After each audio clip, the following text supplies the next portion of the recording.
In an industry relentlessly driven by progress, by the constant churn of new models, improved technologies, and planned obsolescence, certain vehicles stand out not just for their brief brilliance, but for their sheer, improbable longevity. Few epitomize this defiance of the automotive life cycle quite like the Volkswagen Beetle. For decades, it remained a steadfast fixture on roads worldwide, a testament to a design philosophy that seemed almost antithetical to the very essence of modern manufacturing. While its contemporaries rapidly evolved through multiple generations, adopting new powertrains, safety features, and aerodynamic profiles, the Beetle largely resisted this tide of change.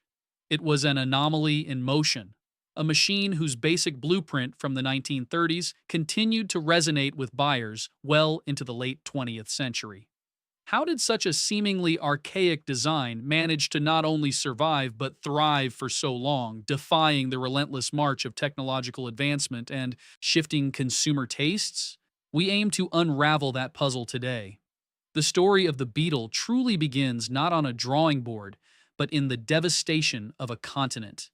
Post World War II Europe faced an immense pressing challenge, rebuilding its infrastructure and, crucially, providing its populace with basic, affordable transportation. With economies shattered and resources scarce, the prevailing need was for a vehicle that was not only inexpensive to purchase, but also economical to run, simple to maintain, and rugged enough to endure often poor road conditions.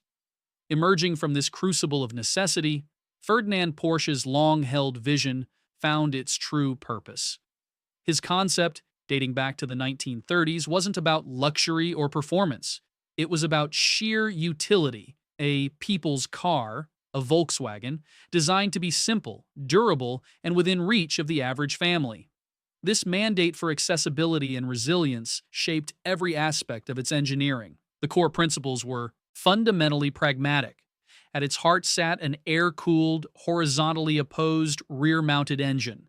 Such a configuration offered several distinct advantages: simplicity of design, eliminating the complexities and potential failure points of a liquid cooling system, superior traction for the driven wheels, and freeing up the front of the vehicle for luggage.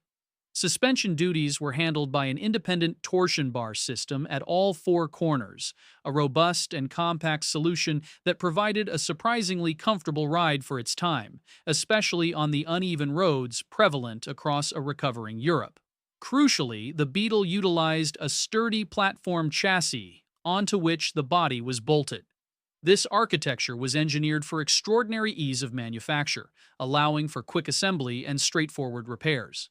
Every component, from the basic electrical system to the modular body panels, was conceived with longevity and serviceability in mind, ensuring the car could be maintained and kept running with minimal specialized tools or expertise. Deliberate utility became the bedrock of its initial appeal and enduring legacy.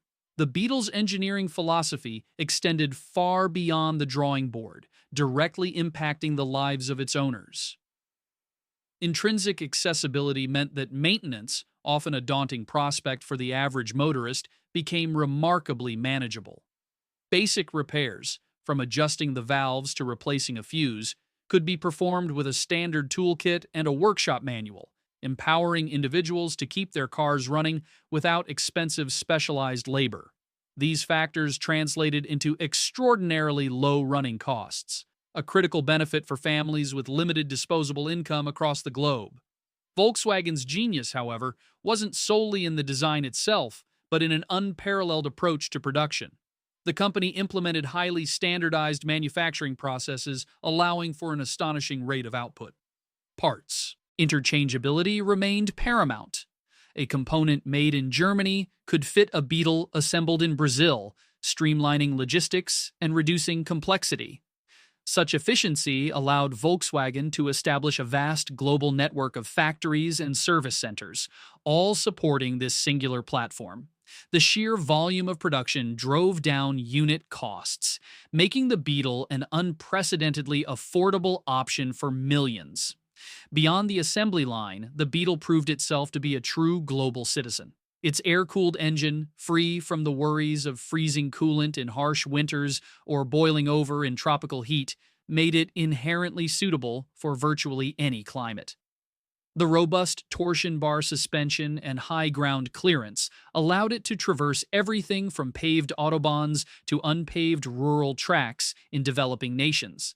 Such a blend of user-friendly mechanics, standardized manufacturing, and rugged adaptability created a vehicle that didn't just meet a need, but fundamentally reshaped global transportation paradigms, establishing a blueprint for accessible, reliable mobility that few vehicles before or since could match.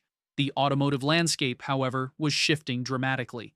By the close of the 1960s and into the 1970s, a new era of vehicle architecture began to assert its dominance. Manufacturers increasingly gravitated towards the front engine, water-cooled, front-wheel drive configuration, which offered superior interior packaging, better weight distribution, and inherent advantages in crash energy management. The venerable Beetle, with its rear-mounted, air-cooled engine driving the rear wheels, found its fundamental design principles becoming increasingly anachronistic, a relic in the face of burgeoning industry trends. Simultaneously, the regulatory environment underwent a profound transformation.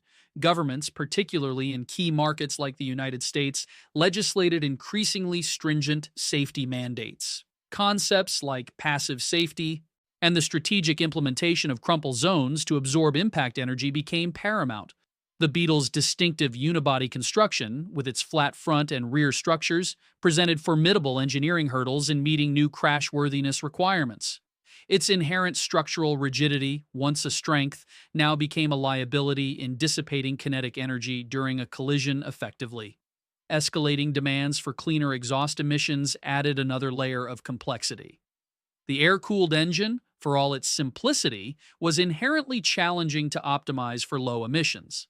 Its operating temperatures were less precisely controlled compared to water-cooled units, making it difficult to maintain the narrow parameters required for efficient catalytic conversion. Carburation struggled against the precision needed for lean burn mixtures and reduced pollutants. Designers believed they had solved it. This regulatory pressure pushed air-cooled technology to its absolute limit, signaling an inevitable shift towards more complex, environmentally compliant power plants. Internally, Volkswagen faced a profound strategic dilemma. How could a company so inextricably linked to the Beetle's unique character possibly evolve its product line without alienating its fiercely loyal customer base or diluting its very brand identity? The path forward was fraught with engineering challenges and marketing anxieties. Throughout the decades, Volkswagen introduced a series of models designed to incrementally modernize its offerings and eventually to succeed the aging icon. We saw the Type 3 with its more conventional body styles like the fastback and squareback, offering greater practicality while retaining the familiar air-cooled rear-engine layout. Subsequent efforts included the larger Type 4, the 411, and 412, which pushed the air-cooled concept to its practical limits in a more family-oriented vehicle. Then came the K70, a radical departure, being Volkswagen's first front-engine water-cooled car, a design inherited from the acquisition of NSU. These were all stepping stones, ultimately culminating in the revolutionary Golf, or Rabbit as it was known in North America, a vehicle that finally embraced the modern front-engine, front-wheel drive architecture. Even with the availability of these technologically advanced alternatives, the Beetle stubbornly refused to fade away. Its enduring appeal lay not just in its affordability, but in a potent blend of factors. Its perceived simplicity and reliability, its exceptionally low running costs, and perhaps most powerfully, its adoption as a symbol of counterculture freedom and individuality. For many, the Beetle wasn't merely transportation, it was a statement, an accessible piece of automotive history that resonated on a deeply personal level, defying conventional wisdom and market trends alike. Given its remarkable resilience, the Beetle's days in its original air-cooled form were numbered in its primary markets. Stricter emissions controls, evolving safety standards, and a burgeoning demand for more modern, comfortable, and fuel-efficient vehicles ultimately sealed its fate in Europe and North America.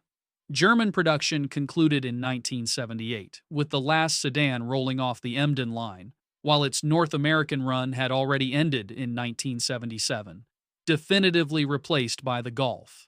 However, the Beetle's narrative was far from over. Its inherent design, rugged simplicity, ease of maintenance, and low manufacturing cost made it an ideal vehicle for developing economies. In places like Mexico and Brazil, where road infrastructure could be challenging and budgets tighter, the Type 1 continued its extraordinary life. Local production facilities churned out millions more, often with minor region-specific modifications. These cars became ubiquitous, serving as taxis, family transport, and workhorses for decades past their European retirement. The ultimate chapter for the original Type 1 Beetle unfolded in Puebla, Mexico. After a staggering 65 years of continuous production, the very last Vocho, as it was affectionately known, was produced on July 30th, 2003. This wasn't merely the end of a car model, it marked the conclusion of the longest and highest volume single-platform automobile production run in history, a testament to an engineering philosophy that prioritized durability and accessibility above all else. Such a global retirement effectively finalized an unparalleled era in automotive manufacturing. The conclusion of its remarkable production run in 2003 hardly diminished the Beetle's presence. Rather, it cemented its status as one of history's most profoundly influential automobiles. Far more than a mere conveyance, the Type 1 evolved into a global cultural touchstone, recognized and cherished across continents. It transcended its utilitarian origins to become a symbol of resilience, accessibility, and even counterculture, a feat few other machines have ever achieved. The enduring blueprint of the Beetle offers invaluable lessons for contemporary automotive design. Its philosophy championed longevity, emphasizing robust, straightforward engineering and an unparalleled degree of repairability. This commitment to user serviceability and a modular design contributed significantly to its extraordinary lifespan, providing a stark contrast to today's often disposable consumer products. An underlying engineering ethos focused on creating a truly iconic and culturally resonant product through sheer, unpretentious effectiveness continues to fascinate. Modern retro-styled vehicles subtly echo this influence, attempting to capture a fraction of the Beetle's charm and timeless appeal, testifying to the lasting power of its unique blend of engineering pragmatism and historical significance.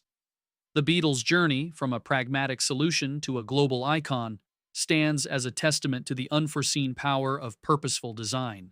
Its remarkable persistence in the automotive landscape, defying trends and outlasting countless rivals, elevates it to an almost mythical status. This saga powerfully illustrates how deep engineering ingenuity, often born from economic necessity, can intertwine with evolving cultural identities to forge something truly indelible. The Type 1 wasn't just a car, it was a global phenomenon, a rolling narrative of human aspiration and mechanical ingenuity. Because its history is rich with technical challenges, production evolutions, and profound societal impact, we are reminded that beneath the chrome and paint of every vehicle lies a complex tapestry of human decisions, engineering innovations, and often untold stories. We invite you to continue uncovering these hidden chapters, for the vast vault of automotive history holds countless more such fascinating tales waiting to be explored.